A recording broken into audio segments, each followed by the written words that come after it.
Hola, ¿qué tal? Espero que estén muy bien. Ahora vamos a tener un pequeño curso acerca del agua, este maravilloso elemento, para lo cual voy a compartir pantalla. Ahora sí, iniciamos. El curso es el curso número 18 y yo lo titulé Conocimiento del agua. Mi nombre es Sara Cecilia Díez Castro. ¿Qué va a tener el contenido del curso? Una presentación, eh, hablar sobre la molécula del agua, las características, el agua en el mundo, el ciclo del agua y la importancia para la vida, así como sus usos. Dentro de la presentación, originalmente el nivel de este tema fue pensado para educación básica, pero los contenidos que tienen bien se pueden elevar a media superior. Muchas veces uno lo ve medio aniñado, pero es un mecanismo que facilita un poco el acceso de los conocimientos. Va a haber diferentes áreas que vamos a hablar acerca del agua y lo que quiero es que a sus alumnos los cuestionen, ellos mismos se hagan preguntas y que vean la forma en la que pueden aplicar los conocimientos que aquí van a adquirir. Entonces, sin más, con ustedes, el agua. Una supermolécula. Para la vida es importantísima, por eso le estamos llamando una supermolécula y como tal, pues está disfrazada y como todos los superhéroes, se identifica perfectamente quién está detrás del disfraz. Y en este caso, pues es nuestra supermolécula del agua. Bien, ahora vamos a ver más de cerca esta supermolécula. Si pudiéramos ver al interior, podríamos identificar que está formada por 3 átomos, 2 de hidrógeno. Están con la letra H. Por eso en la fórmula del agua es H2, porque lleva 2 de hidrógeno, y 1 de oxígeno. Oxígeno lleva la letra O. El oxígeno tiene una carga negativa y los hidrógenos positivos, entonces se unen perfectamente, pero no se unen en línea recta, se unen con este ángulo y esto ocasiona que parte de la molécula tenga una carga negativa, donde está más despejado el oxígeno, y hacia donde están los hidrógenos tiene una carga positiva. Entonces, esto le da una característica de que tiene 2 polos, por lo tanto recibe el nombre de dipolar. Fíjense, aquí en esta imagen se pueden ver varias moléculas de agua, la bolita roja con las 2 patitas blancas. Como decía, de una parte de la molécula tiene la carga negativa, entonces fácilmente se une a otra molécula de agua por la parte de donde está el átomo de hidrógeno. No se unen tan estrechamente, pero sí mediante un enlace puente. Y con estos enlaces puentes se une a las otras moléculas de agua, formando este enramado. Pero, ¿por qué es tan especial? Vamos a ver algunas de las características del agua. Todo mundo sabe que es inolora, insípida e incolora, lo que quiere decir, no tiene olor, un agua pura, no tiene sabor, ni tiene color. Muchas veces nosotros alcanzamos a distinguir en las diferentes marcas de agua embotellada que tienen un saborcito y por eso nos gustan más unas marcas que otras. Eso es porque no es agua completamente pura, tiene alguna que otra sal. Y esto es bueno porque en nuestro cuerpo, además de agua, también requerimos de sales para nuestro buen funcionamiento. Pero el agua pura no tiene olor, no tiene color, no tiene sabor. Menciona también que tiene una elevada tensión superficial. Tiene una fuerza de cohesión y adhesión, otra fuerza de adhesión que la hacen especiales. Es importante termorreguladora. Se expande al congelarse y es conocida como el disolvente universal. Vamos a ver cada una de estas características. Vamos a ver la elevada tensión superficial. Miren, en el esquema de la izquierda tenemos aquí las diferentes fuerzas que intervienen en una molécula de agua que está simbolizada por el circulito negro.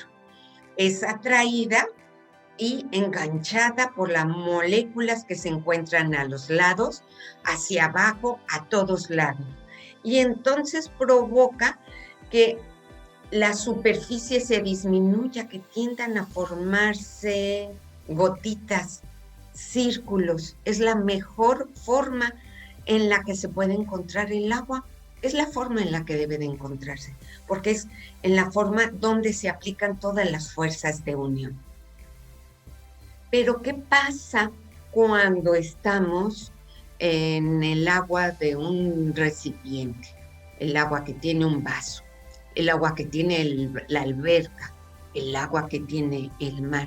Bueno, las moléculas de agua que se encuentran en la superficie son jaladas por las de lado, por las de abajo, por las de todos lados, pero por arriba nadie las jala.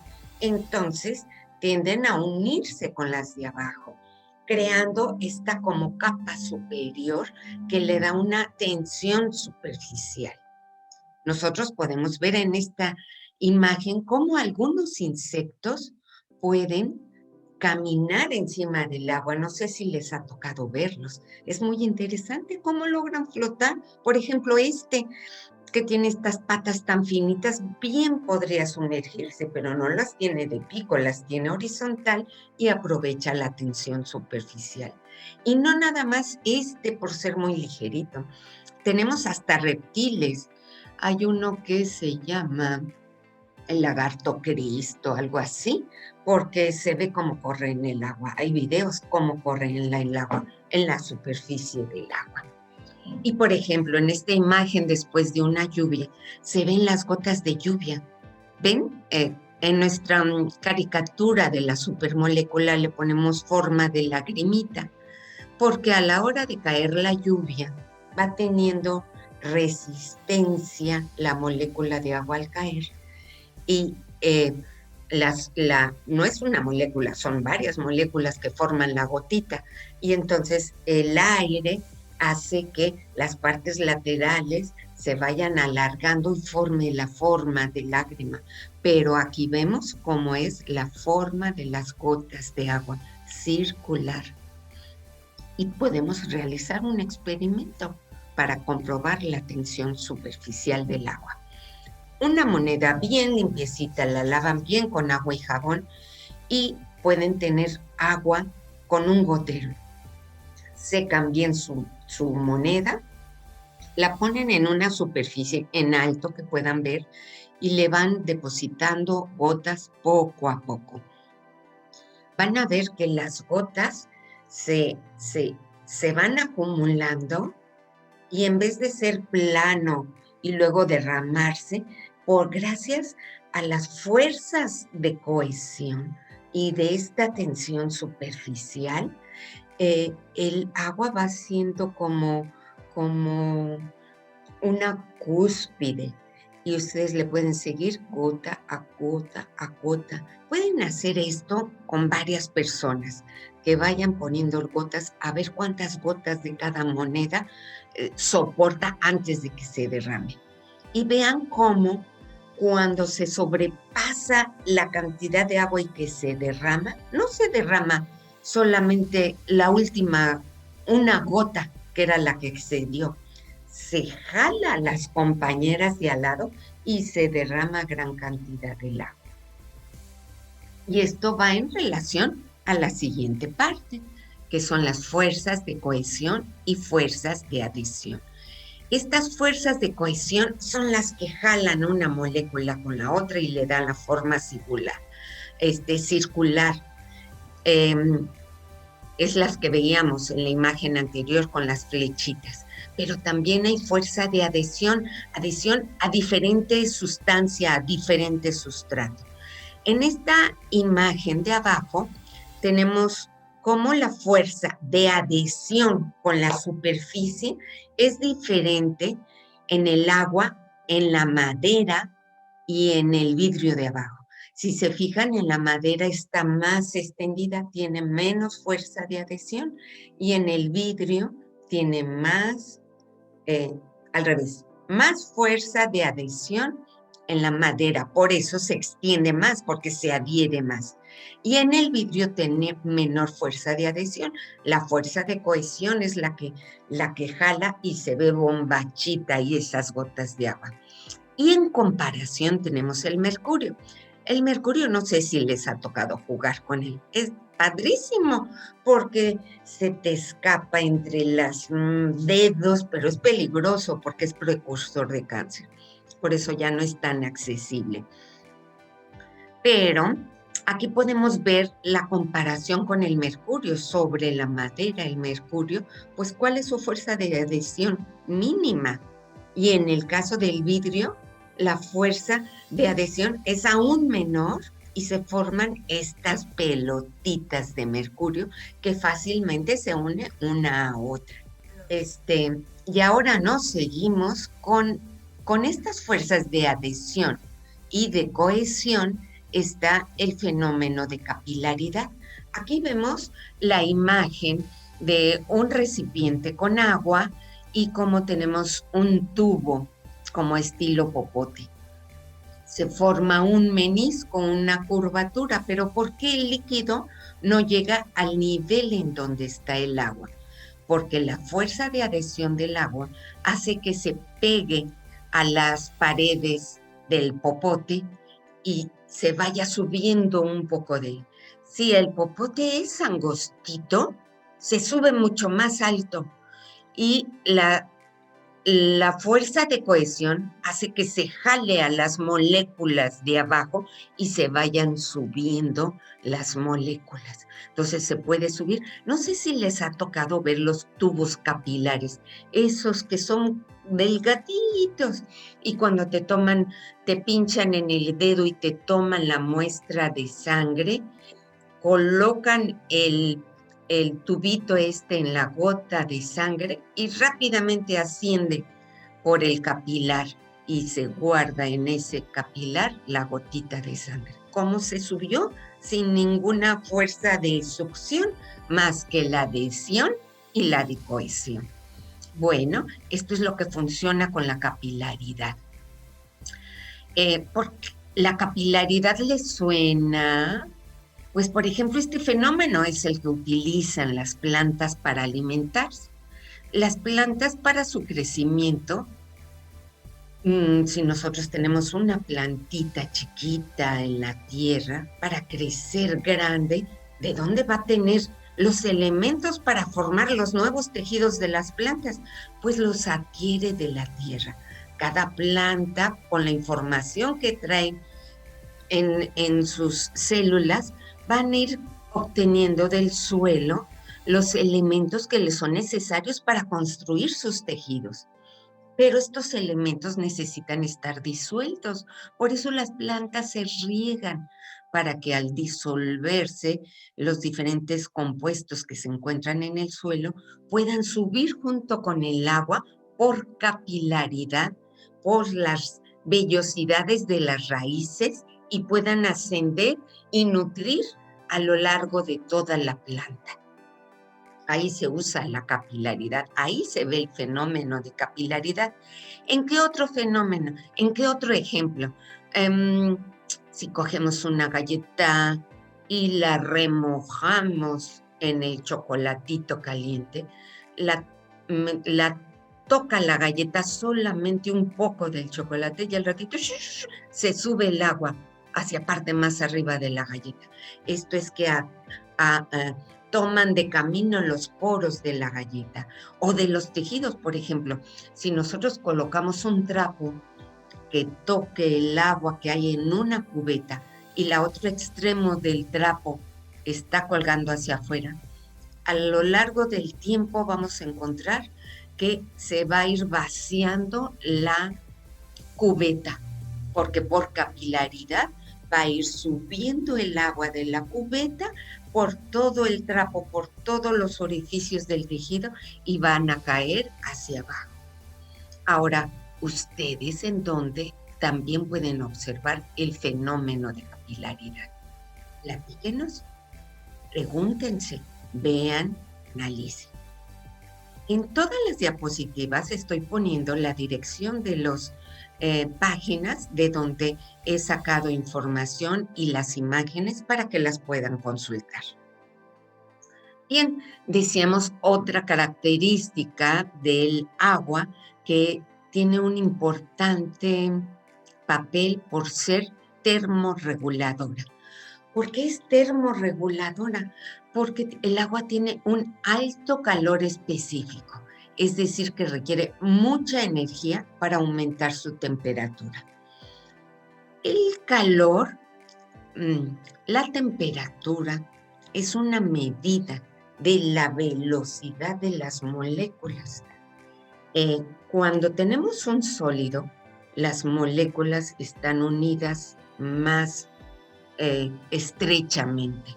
Si le añadimos energía, las moléculas se mueven más rápido y van a formar un líquido. En el líquido las moléculas están un poco más separadas y en el vapor las moléculas están mucho más separadas, tienen mucha energía, más temperatura que el líquido, más temperatura que el sólido, y entonces las moléculas van y vienen y chocan y se expanden utilizando todo el volumen de donde contengamos ese vapor. Bien, aquí vemos una gráfica donde se muestra cómo se va elevando la temperatura del líquido cuando se le añade energía, calor o energía. Entonces, por ejemplo, tenemos el líquido, el hielo, que está a 0 grados, que es a la temperatura en que el hielo se congela. Le añadimos energía y no sube la temperatura, porque toda esa energía la están utilizando las moléculas para poderse separar. Y ya que lograron tener la energía suficiente, ya se va formando el líquido, se funde el agua de sólido a líquido. Ahora sí, conforme se le añade energía, se va calentando poco a poco hasta llegar a la temperatura cercana a la ebullición. Allí, por más que le añadimos energía, ya no se eleva la temperatura, porque la energía la está utilizando para romper el estado líquido y pasar al estado gaseoso, al vapor, al agua. El agua tiene un alto calor específico, requiere mucha energía. Hay otras sustancias que con menos energía se evaporan. Por ejemplo, el alcohol. El alcohol a temperatura ambiente se evapora rapidísimo. El agua también se puede evaporar, pero se tarda, comparándolo se tarda mucho más. ¿Cómo podemos compararlo? Ponemos unas gotas de agua sobre un plato, en otro plato que esté a la misma temperatura, gotas de alcohol, de otras sustancias, los dejamos en el mismo ambiente y vemos cuáles se evaporan más. El agua tarda, porque tarda, su calor específico es alto. Y esto es bien importante porque gracias al vapor de agua que hay en la atmósfera, la temperatura es parte de los elementos que provoca que la temperatura se mantenga más o menos uniforme, que no varíe tanto con la ausencia o presencia del sol. Por eso se supone que los lugares que están cercanos a la playa tienen temperaturas más estables que aquellos que están a la mitad del continente, son muy extremosos. Esto es porque el agua ayuda a termorregular. El mar, por ejemplo, calienta tan fácilmente, pese a que le esté dando el sol durante tantas horas, se tarda en calentar. Y esto es beneficioso para todos los organismos que viven en el mar. Igual, cuando es de noche, el agua no se enfría inmediatamente, se tarda en ir desprendiéndose de esa energía cuando ya le llega otra vez el sol. Entonces se mantiene la energía regulada. Por eso dicen que el agua tiene una función termorreguladora y, como lo estamos viendo, una característica muy importante para la vida. Otra característica, se expande al congelarse. El agua se expande al congelarse porque se cristaliza en forma hexagonal, ocupando más espacio que en el estado líquido. Aquí en esta imagen tenemos como si tuviéramos una super lupa con la cual ver las moléculas del agua cuando está en estado sólido, en el hielo, y en el estado líquido. Si se fijan, en el hielo son menos moléculas y tienen este acomodo, lo que hace que el hielo sea menos denso.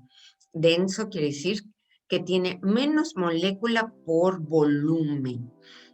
Y en cambio acá la otra imagen es en estado líquido, como hay mucho más moléculas, entonces lo hace más denso. Y podemos separar lo menos denso, lo más ligerito, se va a superficie, y lo más denso se va más hacia abajo.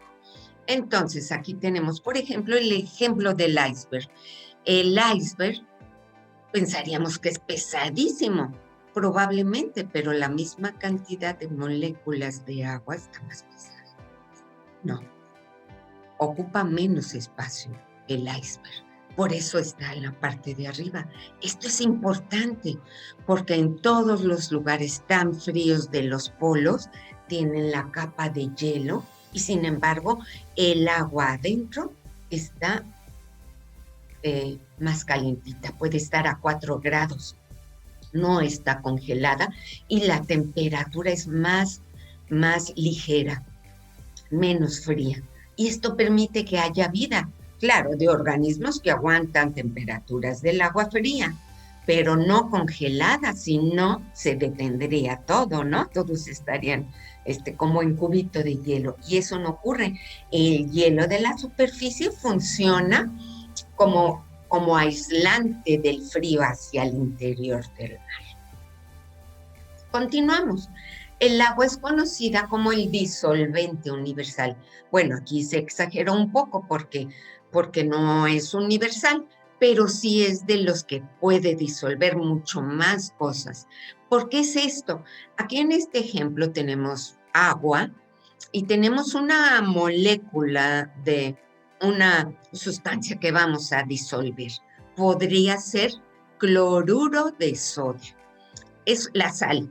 Su fórmula es Na de sodio y Cl, NaCl, cloruro de sodio. Cl es de cloro.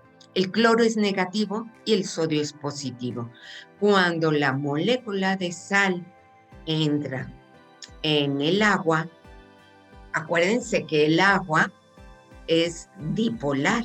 Entonces, las partes de la molécula que tienen carga positiva, que es el sodio, son atraídas por el oxígeno de la molécula de agua por la parte que tiene negativo y la separa.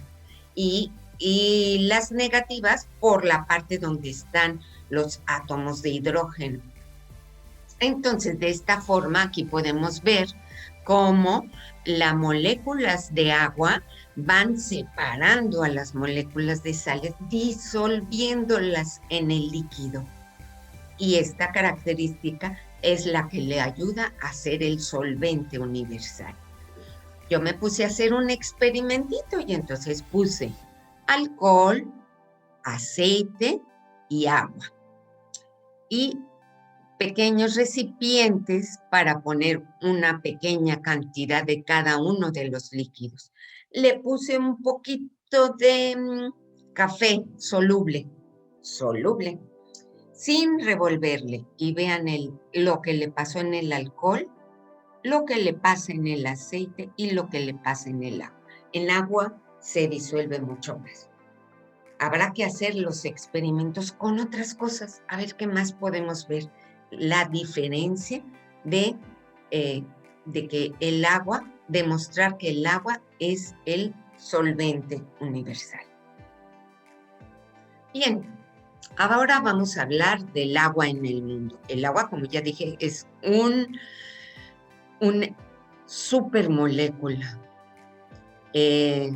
Tenemos en sus 3 estados, la tenemos en el mundo, en la Tierra, en su estado sólido, líquido y gaseoso. En el sólido, las moléculas están muy juntas unas a otras, en el líquido un poco más separadas y en el gaseoso muy dispersas. ¿Cómo nos podemos dar cuenta de la unión de las moléculas? Si nosotros le queremos perforar un sólido de agua, un hielito, con el dedo, no se puede, porque están las moléculas juntas. En el líquido, en el agua, podemos meter el. En el gaseoso, pues ni cuenta nos damos que está atravesando el dedo, porque las moléculas están muy separadas unas de otras. La gaseosa tiene mucha energía, el líquido tiene menos energía, pero tiene las moléculas. Y en el sólido también tiene energía, pero nada más para estar vibrando, ya no tanta como en los otros estados. Bien, fíjense, antes de hablar de esta, dejen ver la otra, sí, antes de hablar de esta imagen, en el sistema solar, los planetas que se encuentran más cercanos al Sol tienen temperaturas súper elevadas. Entonces no permite que haya agua, porque si hubiera sería en estado gaseoso y pues escapa al universo. Nosotros estamos a la distancia, la Tierra está a la distancia perfecta en la que el agua puede estar en sus 3 elementos. ¿Por qué cuando mandan la sonda a la Luna, al Marte que acaba de ir, por qué buscan presencia de agua? Porque el agua, la vemos, que es indispensable para la vida, para suponer que pueda haber vida, tal y como la conocemos. Bien, entonces, ya que estamos en este lugar de la Tierra, afortunados porque tenemos el agua en sus 3 estados, el agua que se encuentra contenida en los mares y en los océanos es el 96.5% del total que hay en la Tierra. ¿Cómo es esta agua en los mares y los océanos? Pues salada. En los glaciares y en los cosquetes polares, solo el 1.74% del agua. Y en los depósitos de los acuíferos y el permafrost, a ver, investiguen qué es el permafrost, esta palabrita media rara, es importante buscarla. Solo el 1.72%. El resto del agua del planeta, el 0.04%, queda repartida entre lagos, humedad de los suelos, vapor de la atmósfera, los ríos, los cuerpos de los seres mismos. Ahí es donde está este pequeño porcentaje. Si la queremos comparar, pensando en una cubeta de agua, que esa fuera el 100% de agua que hay en la Tierra, toda el agua del planeta se colocara en este balde, solo una pequeña cucharita de té, de las cucharas chiquitas, sería el agua potable, el agua que podemos tomar, el agua que usamos. Es muy poquito comparado a toda la que hay. Y es importante para la vida. Entonces la tenemos que cuidar, no la podemos desperdiciar. Ahora vamos a hablar del ciclo del agua. ¿Vamos bien? Espero que sí. El ciclo del agua. Si no le pueden dar stop y acabarlo de ver más al ratito. El ciclo del agua es un continuo. Se evapora, se condensa, se solidifica, se convierte en vapor sólido, líquido, gaseoso. Es como se convierte de un estado a otro. Entonces, donde iniciemos estará bien. Vamos a empezar con la precipitación. ¿Por qué se le dice precipitación? Ay, qué forma tan elegante de llamarle a la lluvia. No, precipitación. ¿Qué es precipitar? Se precipitó, quiere decir que se cayó. ¿A qué se refiere en el ciclo de agua con la precipitación? Es todo lo que cae. Entonces, el agua que caiga en forma de lluvia. ¿De qué otra forma puede caer el agua del cielo? Bien, de nieve, de granizo, de escarcha. Todas esas formas son precipitación. Una de ellas es la lluvia. Bueno, entonces tenemos que el agua de las nubes se precipita y cae. Y cae dentro del mar, cae dentro de la tierra, en las montañas. A la hora de caer, parte del agua se absorbe rápidamente por las plantas, que es indispensable para su alimentación, y las plantas como los animales sudan, transpiran y también regresan parte del agua en forma de vapor a la atmósfera. Cae en los lagos, cae en el mar, de que cae en la tierra, cuando pasa por la tierra, el suelo, se va filtrando al interior de la tierra hasta llegar a los acuíferos. Pero si la capa de tierra superficial se llena de agua, se satura, ya no se puede seguir filtrando, entonces va escurriendo. ¿Hacia dónde se escurre? Hacia la bajadita, hacia lo que esté más abajo. Y entonces, por ejemplo, los ríos pueden estar abajo de cañadas y se va escurriendo toda el agua de las montañas, de las partes altas, y va llegando a los ríos, a los lagos, al mar. Aquí, en Baja California Sur, llueve. Muchas veces la lluvia cae de una forma fuertísima, en chubascos que los traen los huracanes. El suelo se satura, ya no puede absorber, entonces toda el agua corre al mar. Y claro, en su caminar se lleva tierra, basura, arena, y lleva todo eso al mar. Bien, ¿qué pasa en las montañas? Cae la lluvia o cae la nieve, y si está muy frío, pues queda allí. Pero si se calientan, se derrite y va bajando esa agua hacia las partes más bajas y llegando a los ríos, arroyos, lagos. Luego, cuando ya pasó y formó parte de los acuíferos, muchas veces ahí hay ríos y cuerpos de agua más grandes abajo. Muchas veces de ellos van y se escurren por abajo hacia el mar también.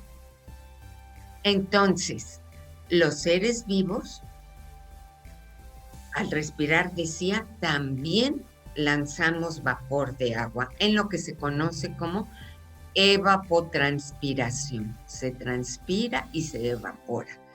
Y lo que moja la tierra, cuando se va calentando, se va evaporando. Una cosa bien importante, decía, que para que pase de líquido a gas requiere mucha energía. Muchas veces, si tenemos un vaso con agua durante mucho tiempo, el agua se va evaporando. ¿Pero por qué si no llegamos a temperatura de ebullición?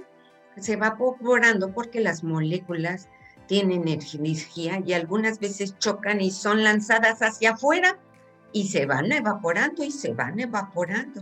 Si nosotros le ponemos un platito arriba de un vaso con agua, después de un tiempo volteamos el platito y tiene gotitas que se condensaron del agua que se evaporó y se condensó en la parte superior. Ahí se hace un pequeño ciclo del agua. Bueno, pues así se da el ciclo del agua. Entonces podemos tener la misma cantidad de agua en la Tierra de muchos años atrás. Ser la misma que está en este movimiento de pasando a sus diferentes fases. Obvio que como el mar ocupa el 70% de la superficie de la Tierra, pues gran cantidad del agua cae en el mar. Los huracanes son buenísimos porque nos traen agua a esta tierra que está tan ávida de agua. No tenemos mucha y lo vemos en nuestra vegetación y por lo tanto en la fauna. Bien, ¿por qué es tan importante para la vida? Porque la mayor parte de los organismos está formado por agua. Por ejemplo, el esqueleto que se ve tan reseco, el 20% es agua.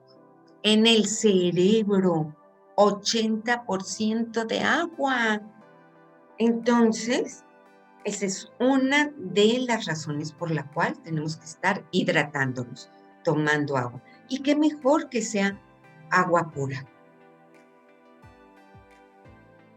Muchas veces hasta la cabeza nos duele. Requerimos agua constantemente.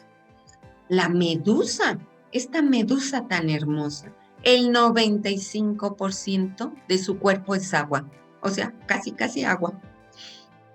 Fíjense que estas medusas, bueno, estas no, pero una que se llaman bola de cañón, es un platillo exquisito en regiones orientales y aquí en el Golfo de California hay mucha bola de cañón. Entonces, ¿qué lo hacen?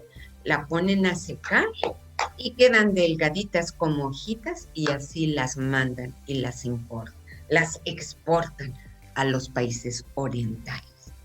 Entonces, fíjense cómo en estos ejemplos es bien importante.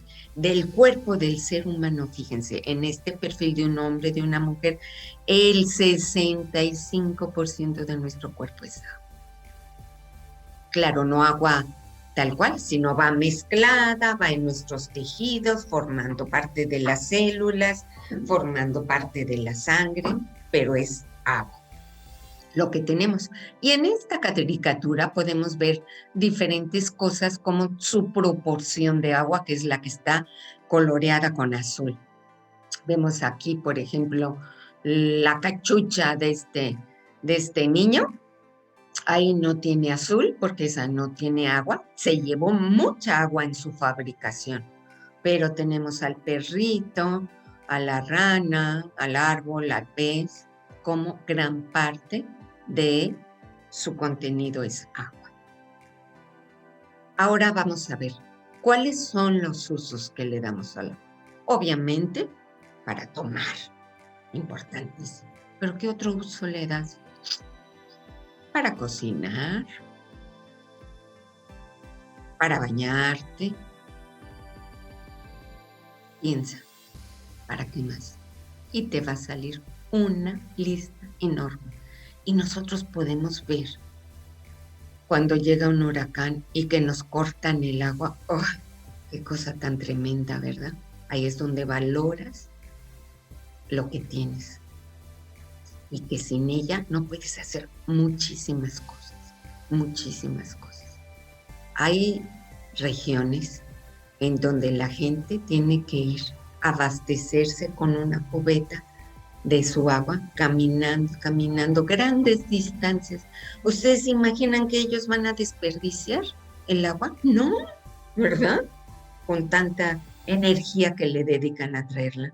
Entonces el agua se recicla, se reusa. Por ejemplo, si tengo un recipiente con poca cantidad de agua, la utilizo, me lavo, me sirve muy bien. Esta agua me puede servir para regar la planta.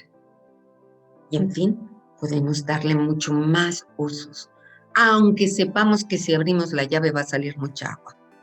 En Baja California Sur es el problema principal.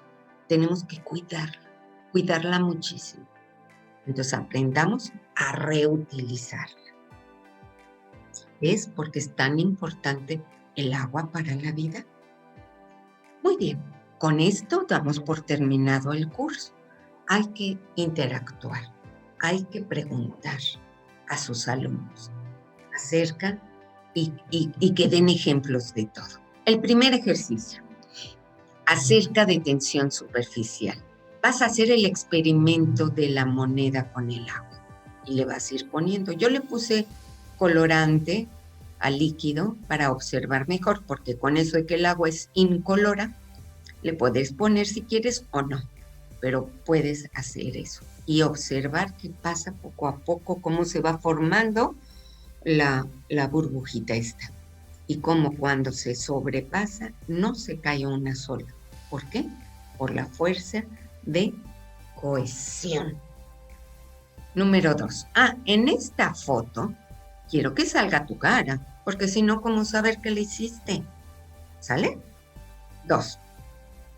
Adhesión y cohesión. Igual quiero la foto tuya, donde pongas varios vasos y pongas los popotes.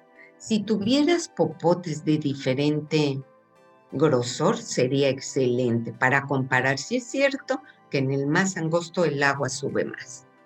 Si no tienes, si nada más puedes conseguir estos otros, poner el agua en diferentes líquidos, poniéndole el nombre abajo de cada líquido para ver. Hay algunos que inclusive hasta baja el nivel, ¿sí? Quiero que me enseñes lo que pasa con los líquidos que me vas a mostrar y te saques la foto donde se vea tu cara y los líquidos. Ese es el reto número 2. Reto número 3, solvente universal. Pon tus 3 vasos con agua, un poco de agua, un poco de aceite, un poco de alcohol y pon a disolver el café soluble. Repítelo con otra sustancia y con 3 sustancias. Quiero que me hagas el experimento y fotos. Me puedes tomar las fotos con una junta o una de cada una. Número 4, expansión al congelarse. ¿Esto por qué es importante que se haga? Porque no te debes de creer todo lo que te dicen. Tienes que experimentarlo, tienes que buscar para ver si es cierto. Expansión al congelarse. Vamos a poner un vaso con agua y le vamos a marcar con plumón el nivel hasta donde llega el agua. Y lo ponemos en el congelador. Al día siguiente te sacas la foto mostrando si es cierto que se expandió o no. Nosotros lo podemos ver muchas veces que metes una botella, algunas veces refrescos, y hasta se explotan porque no cabe el líquido y rompe el vidrio. Eso es muy peligroso. Y número 5. Haz una lista de 15 diferentes usos que le das al agua. ¿Sale? Son tus 5 retos para que hagas. ¿Cómo vas a entregar tus respuestas? Escríbeme en un documento Word con tus siguientes datos: nombre, correo electrónico, número y nombre del curso, y escribe tus respuestas. En el documento, ahí puedes pegar las fotografías. Al documento, guárdalo con el siguiente nombre. Va a llevar el número del curso y tu apellido. Por ejemplo, C18-Sara Díaz. Ahora tú lo haces con tus datos y lo vas a enviar a este correo. sdíaz26002@gmail.com. Muchas gracias por tu atención y espero que te diviertas.